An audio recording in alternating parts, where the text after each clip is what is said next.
Hello, I'm Liz Lumley, and this is Finextra at Sibos, and we've gathered together some of the top thought leaders to talk about Sepa, the single euro payments area. So I'm going to start off this conversation talking about that most of the industry knows the promise of Sepa, that this will be a single payments area for Europe. But I'm going to start with you, Paul. I mean, is the industry really aware of some of the challenges that are going to come from this? If I think about the feedback that we're getting from our clients, there appears to be two types of challenge. Number one, achieving basic compliance. And to some extent, I think the industry is aware. They are aware that there's a deadline.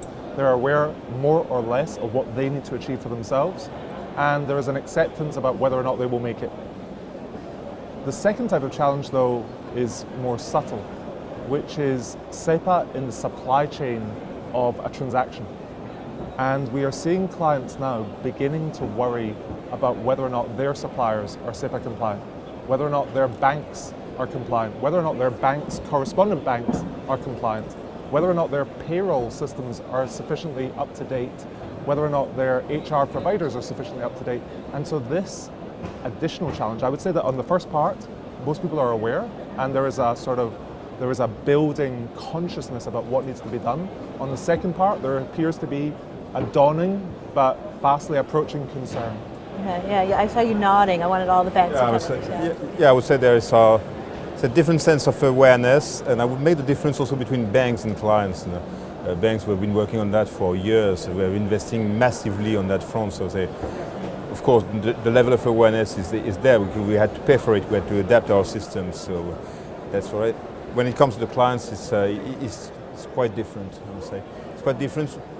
When you speak to large as well as small clients, they are vaguely aware, irrespective of the effort we've been doing on the marketing side to make them aware that they were directly impacted, especially on the SDD front. But it took them a long time to understand that they had to get their own organization up to standards. And that's where we struggle all. So we banks, we are ready, no doubt, no issue. We had to be compliant, and we are compliant. Making clients understand that they just have 3 more months to get compliant, that has been the tricky part, and it's not over yet.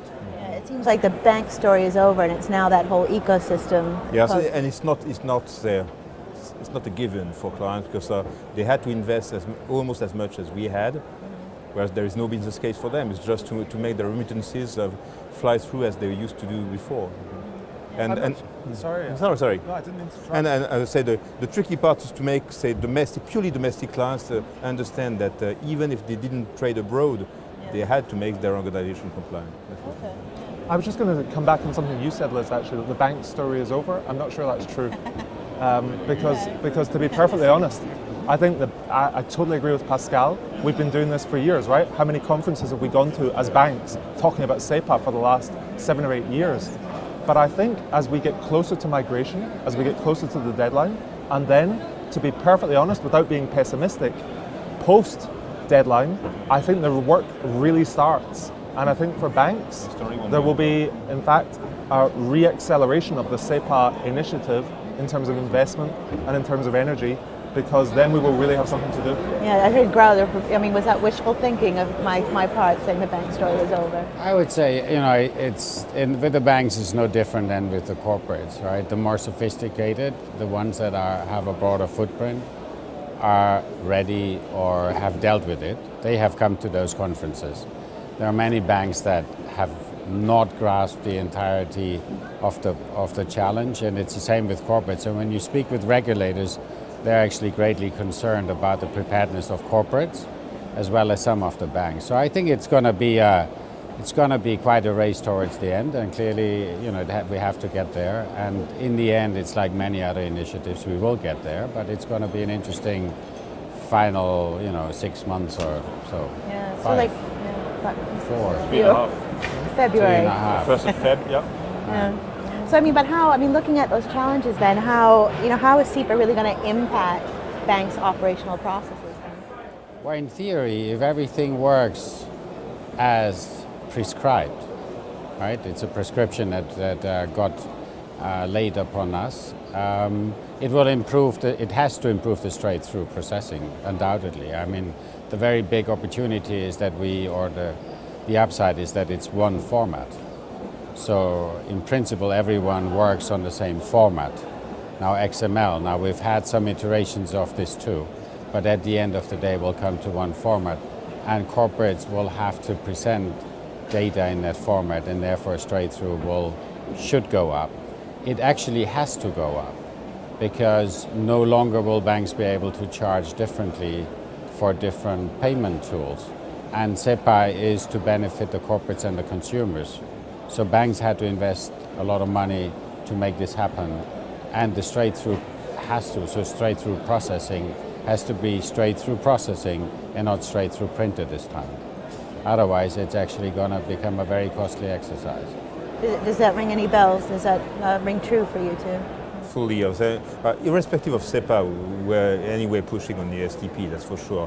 What it made is that it was a strong integration factor. So it pushed us, especially in organizations such as us, where we built up the network a lot through external growth, and we had to live with various type of IT systems and so on. The Sepa was the catalyst to force the organization to move towards a system that was much more integrated and that enabled us to do more STP. Okay. Do you think there's a bit of a pushback for STP inside banks, or there's a bit of a challenge providing that? Like that it's sort of, hard to implement, sort of a true straight-through processing environment? I think it very much depends on the bank, to be honest. Michael referred to this earlier. Different banks are taking a different position. And if you look at the entire spectrum of banks in Europe, I don't know, there are 8,000 financial institutions in Europe. I think there are a small number of financial institutions that have invested heavily, that have upgraded their systems, that see this really as a growth opportunity and an ability to actually take on the problem for others. I think for a large number, if we're totally honest, Sepa is a compliance exercise which needs to be overcome, and whether or not you do it in-house or whether you work with a partner, be that another bank or a vendor or an IT provider, and effectively you have to demonstrate your compliance, but your interest in the topic really stops there. But I don't really see a pushback. I just see a splintering of approach as we get closer to the deadline, and people are forced to make a decision about how committed they are to the project. How committed we are to Sepa. I would add, I think it's a real necessity, right? Banks will have to improve and have to gain straight-through processing to the 99.9 something percentage, because there is no otherwise. I mean, otherwise it's going to be very difficult to deal with the price, right? I mean, let's face it, right? The fees that are spent on payments are going down, and I remember there was a discussion whether Sepa will enable banks to reach into different markets. Right? So will we see more competition in different markets? I think that very much depends on how much you can invest into systems and how much flow you have. And the more flow you have, the more automated you have to be. Otherwise, there's going to be a major backlog. It's a volume-based activity anyway, so we need to have that industrial approach. So I say, irrespective of whether it was Sepa or not. I wanted to bring you into the conversation about whether or not we need sort of real-time monitoring to fully implement Sepa. I think it's interesting to see that, of course, banks have focused on implementing the execution part of the process, of the Sepa process, because it was absolutely a must-have for the end date, and so it's been a big focus of all our clients over the past few years. Now what we see, and you've mentioned that, is that at the end of the day, Sepa has also been implemented to allow corporates to have more flexibility in choosing their different banks. And what we may see in the future is that corporates will consolidate accounts. They may not need anymore one single account in each single country with each local, the local French bank, the local German bank, and the local UK bank. And at the end of the day, I think the banks that will win in a way are the banks that will be able to provide a better service to their customers through this Sepa implementation at a lower cost, or at least at an acceptable cost. And what we think is that they will be able to do that only if they are in control of the process. And only because what you can see is that a single hiccup or a few hiccups in your process may ruin days and months and even of profitability of the process, because the margins are very low. And so if you have just one single hiccup one day, it can ruin your profitability of several months. So if you want to avoid that, and if you want to be the bank who will really provide more value at a lower cost to the client, you have to be in control of your process. So you have to be able to monitor in real time and to know exactly how you are processing the different files and the different transactions. Make sure that you do receive the files from your large corporates on time, that they have the right formats, and the banks who will be able to provide more services to the clients will probably, maybe not in February 2014, but later in 2014, 2015, will probably get some value from the Sepa implementation. And I think, sorry, I was just going to say, and in that sense, that is the vision. Sepa is an enabler of what you've just described, because in allowing the industry, and I use the industry in the broadest sense, in allowing the industry not to have to worry about the legion payment formats, the different complexities, the different peculiarities of different markets, it allows the industry to actually build around a common standard. Real-time reporting becomes that much easier because we know exactly what we're looking for, and we're all looking for the same thing, which means that actually right at the start of the chain, payments issues are pulled out of the system. And in that sense, we can all focus exactly on the value-added services. I'm not sure I would totally agree that we will need to wait so long. I think that already there are value-added services that we can start to see, even just in something as minute as the mandate management collection and so on. This is already a common value add that will save a lot for corporates and for banks. So I think, to be honest, it's an enabler. Okay, so you're saying real-time reporting will become easier? Yeah. I would say it's already a reality, right? I mean, I would not think Sepa is a catalyst for it. It becomes a necessity for banks to have real-time monitoring over time, because the only way to survive in the game is if you have large volumes. The only way to survive large volumes is if you identify an error rejection early.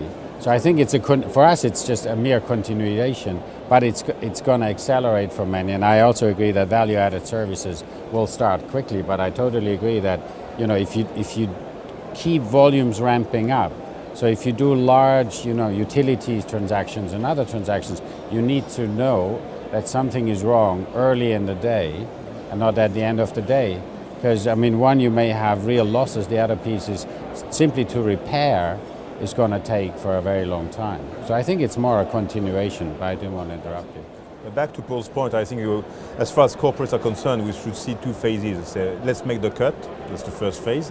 And afterwards, it's just reopening some new ways of looking at the way business is done. So we have been speaking about payment factories for years. I think that would be a new starter for real payment factories across the Sepa region. Okay, so here's a final question for all of you. February 2014, the next chapter in the Sepa story. It's not the end. But how much do you expect Sepa transactions to grow then post-February? Difficult to answer. I say for a start, let's translate the current flows in the Sepa flows. And I think there will be a phase that will be maybe some disruption to the system. So I'm not expecting flows to speed up from day one. But let's say maybe a start of the second half. That's a start, but maybe it's further down the road that we will see whether it has really an impact, especially on cross-border flows. So it's maybe 15, 16 and going forward. Do you agree? I do agree, but I would make a small distinction. I think migrating to SCT is going to be relatively simple, especially for those institutions that have been in the habit of using the XCT up until now. So I don't think that this is a huge challenge, and philosophically, it's no big struggle to make the move. I think for the SDD, I think the migration speed is dramatically different and not consistent even by country. where they have been used to different levels of quality and service on the direct debit instruction, and the migration will be that much tougher. So I think we will see a different trajectory between SCT and SDD. Totally. I mean, you can even argue whether, you know, what the percentage is. I mean, for both, it's clearly exponentially given the current percentages, and it's a clear necessity. And I agree that on the credit transfers, I mean, that has to happen. On the direct debits, that's going to take a little longer. And then I think on the B2B side, we'll even see more challenges on the horizon where many banks may not be ready for it. So the larger companies are struggling. But I would say the simple answer to it is exponentially. It has to come. And on the SDD, there is one question mark, one concern, which is, especially for France, the Sepa system is more open and less secure than the old domestic one was. So should there be some testing from fraudsters on the way the system is resisting, there could be some potentially, I hope not, but some negative press that may, say, counter impact on the way the speed of growth goes. So, let's see. I think the first weeks will be critical to see if people are testing the system to their limits. Again, on the SDD. SCT for me it's a no-brainer. But, Yeah, I think there will be, I mean, it's obvious and everyone agrees on that. There will be a surge of volume around right after the end date, and then maybe it will then grow again progressively. Well, great. Well, thank you